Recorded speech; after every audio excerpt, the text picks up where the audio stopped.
সেই চাকরির বিজ্ঞপ্তি, নিয়োগকারী সংস্থা বা নিয়োগের স্থান, পদের নাম, কিভাবে আপনারা আবেদন করবেন, এছাড়াও কি কি প্রয়োজনীয় ডকুমেন্টস লাগবে, শিক্ষাগত।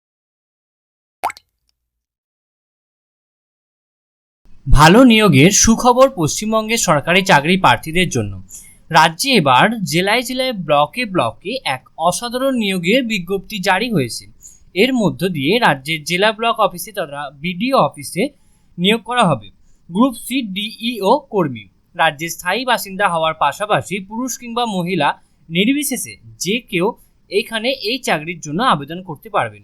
খুব সহজেই অফলাইনের মাধ্যমে আবেদন করা যাবে এবং অফলাইনের মাধ্যমে সম্পূর্ণ আবেদনটি করতে হবে।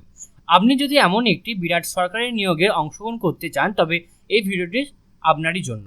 তো অবশ্যই আপনারা ভিডিওটি সম্পূর্ণ দেখবেন। নমস্কার বন্ধুরা, আপনারা দেখছেন আপনাদের প্রিয় YouTube channel the way of education. বন্ধুরা, আমি ঋত্বিক দ্য ওয়ে অফ এডুকেশনের পক্ষ থেকে।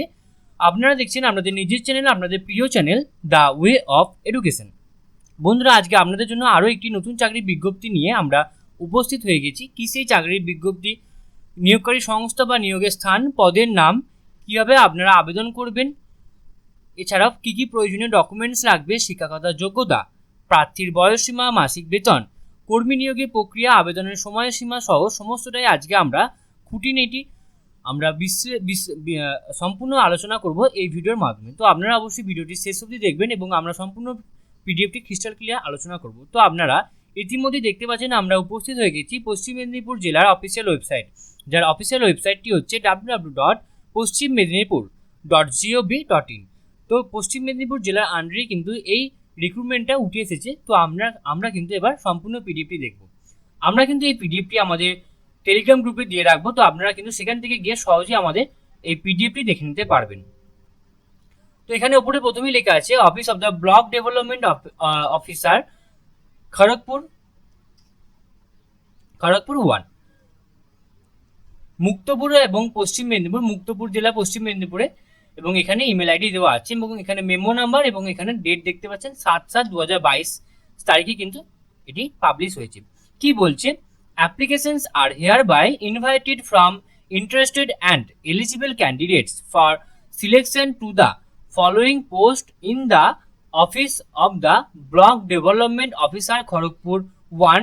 Development block willing candidates are required to drop hard copies of the application forms with testimonials such as age, educational qualifications, computer certificate, experience certificate and residential certificate duly self-attested along with mobile number, email ID 4 PM 22/7/2022 অর্থাৎ 22/7/2022 এর মধ্যে আপনাদের কিন্তু নির্দিষ্ট mobile number এবং যে ডকুমেন্টসগুলো required ডকুমেন্টসগুলো চেয়েছে সেই ডকুমেন্টসগুলো নিয়ে আপনাকে block development office of Kharagpur 1 DEV block by hand or through registered post আপনাকে খড়গপুরের ব্লক ডেভেলপমেন্ট অফিসে নির্দিষ্ট সময়ে গিয়ে এবং ওয়ার্কিং ডেজে আন্ডারে 22/7/2022 অর্থাৎ ওয়ার্কিং ডেজে 4টে PM অর্থাৎ বিকাল 4টার মধ্যে কিন্তু আপনাকে হাতে হাতে অথবা রেজিস্টার্ড পোস্টের মাধ্যমে কিন্তু আপনাকে জমা দিতে হবে।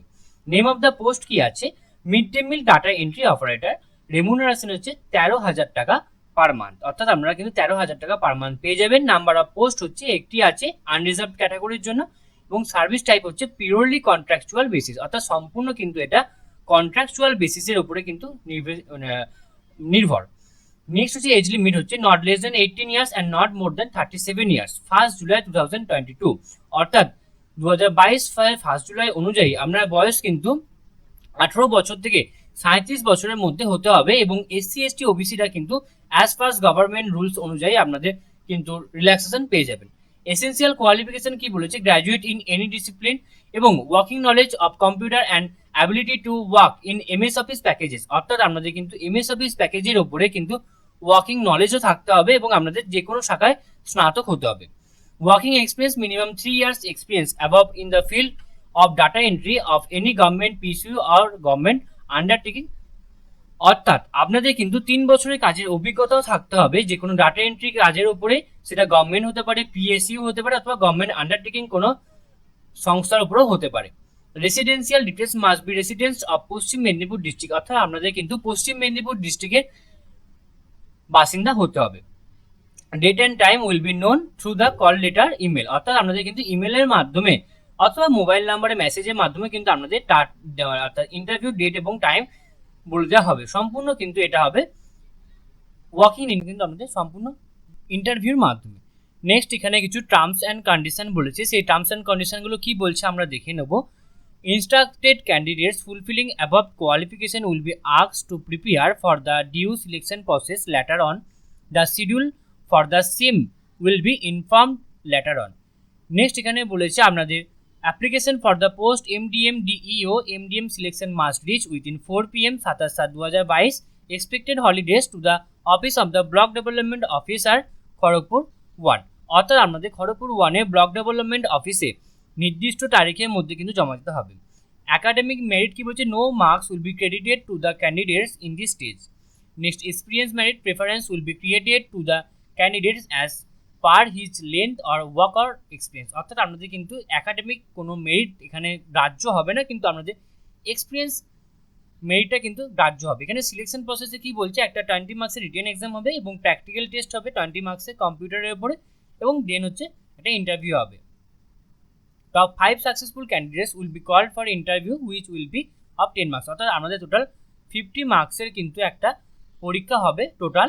সেখানে আপনার রিটেনে থাকবে 20 মার্কস, প্র্যাকটিক্যাল থাকবে 20 মার্কসে এবং ইন্টারভিউ থাকবে 10 মার্কসে। নেক্সট এখানে কিছু কপি ফরওয়ার্ডের, এটা অফিসিয়াল সম্পূর্ণ পারপাস, এবং এখানে আমরা দেখে নেব অ্যাপ্লিকেশন ফরম্যাট। এখানে আপনার নাম লিখতে হবে সম্পূর্ণ ব্লক লেটারে, এখানে আপনার বাবার নাম অথবা হাজব্যান্ডের নাম লিখতে হবে। এখানে রেসিডেন্সিয়াল অ্যাড্রেস অর্থাৎ আমাদের রেসিডেন্সিয়াল অ্যাড্রেস যেটা আছে সেটা লিখতে হবে, এবং যেটা প্রেজেন্ট অ্যাড্রেস সেটা লিখতে হবে। ওকে, এখানে আপনাদের লিখতে হবে, এখানে পার্মানেন্ট অ্যাড্রেস লিখতে হবে, এবং এখানে আপনাদের একটা কালার পাসপোর্ট সাইজ ফটোগ্রাফ লাগবে, এবং এখানে আপনার একটা কন্ট্যাক্ট নাম্বার লাগবে। এখানে আপনার সেক্স অর্থাৎ মেল না ফিমেল সেটা লিখতে হবে, এখানে ডেট অফ বার্থ, এখানে ন্যাশনালিটি, এবং এখানে এডুকেশনাল কোয়ালিফিকেশান লিখে দিতে হবে। এখানে কোন এক্সামিনেশান, বোর্ড কি, ইয়ার of passing, percentage of marks, division অথবা কোন ডিভিশন, গ্রেড এ না বি না সি ডি সেটা লিখে দিতে হবে। নেক্সট হচ্ছে computer knowledge, examination passed, board, year of passing, percentage of marks and grade. Next হচ্ছে এক্সপিরিয়েন্স জব প্রেফারেবল, আপনার যেটা এক্সপিরিয়েন্স ছিল সেটা লিখবেন, এবং description attachment for the point 3, 5, 6, 7, 8 date লিখতে হবে, এবং এখানে প্লেস লিখতে হবে, এখানে মোবাইল নাম্বার এবং ইমেল আইডি, এবং এখানে আপনার সম্পূর্ণ সিগনেচার সহ যে সমস্ত নথিগুলো বলেছে সেই নথিগুলো কিন্তু আপনাকে জমা দিতে হবে। এবার আপনাদের মনে হয়তো প্রশ্ন হতে পারে কী কী নথি বা কী কী প্রয়োজনীয় ডকুমেন্টস লাগবে, সেটা আমি একবার যদি বলে দিই সেটা আপনাদের ক্ষেত্রে সুবিধা হবে। তো আমি কিন্তু বলে দিচ্ছি, বয়সের প্রমাণপত্র হিসাবে মাধ্যমিকে অ্যাডমিট কার্ড কিংবা বার্থ সার্টিফিকেট, ঠিকানার প্রমাণপত্র হিসাবে ভোটার কার্ড কিংবা আধার কার্ড, সকল শিক্ষাগত যোগ্যতার ডকুমেন্টস, মাধ্যমিকে মার্কশিট সার্টিফিকেট, উচ্চ মাধ্যমিকে মার্কশিট সার্টিফিকেট বা স্নাতক হলে স্নাতকের মার্কশিট সার্টিফিকেট, কাস্ট সার্টিফিকেটের যদি হন তো এখানে যেহেতু আনরিজার্ভডের জন্য তো এখানে কাস্ট সার্টিফিকেট আপনাদের লাগছে না, এবং ওয়ার্কিং এক্সপিরিয়েন্স সার্টিফিকেট এবং রঙিন পাসপোর্ট সাইজে কালার ফটোগ্রাফ এবং সিগনেচার এবং বৈধ এবং একটি সক্রিয় মোবাইল নাম্বার এবং ইমেল আইডি। তো এইগুলোই কিন্তু লাগবে, এছাড়া আর কিছু লাগবে না। তো আশা করি আপনাদের সমস্ত পিডিএফটি আমরা আপনাদের কাছে সম্পূর্ণ ক্রিস্টাল ক্লিয়ার আলোচনা করতে পেরেছি, এবং এরপরেও যদি আপনাদের কোথাও কোনোরূপভাবে কোনো সমস্যা থেকে থাকে তো আপনারা কিন্তু অবশ্যই আমাদেরকে কমেন্ট বক্সে কমেন্ট করে জানাবেন, আমরা কিন্তু আপনাদেরকে অবশ্যই সদুত্তর দিয়ে হেল্প করার চেষ্টা করব। এবং এছাড়াও আপনারা কিন্তু আমাদেরকে টেলিগ্রামেও পার্সোনালি মেসেজ করতে পারেন, এবং আপনারা সকলেই জানেন যে the way of education update থাকে এবং আপডেট রাখি। সুতরাং নিজেদেরকে আপডেট রাখার জন্য এবং আপডেট থাকার জন্য আপনারা অবশ্যই আমার চ্যানেলকে সাবস্ক্রাইব করে দেবেন, এবং পাশে থাকা বেল বাটনটা অবশ্যই ক্লিক করে দেবেন নিত্য নতুন ভিডিও সবার আগে পাওয়ার জন্য। তো আজকে আমাদের আলোচনা এইটুকুই, ভিডিওটি সম্পূর্ণ দেখার জন্য আপনাদের সকলকে অসংখ্য ধন্যবাদ। আপনারা সকলে ভালো থাকবেন, সুস্থ থাকবেন এই কামনা করি।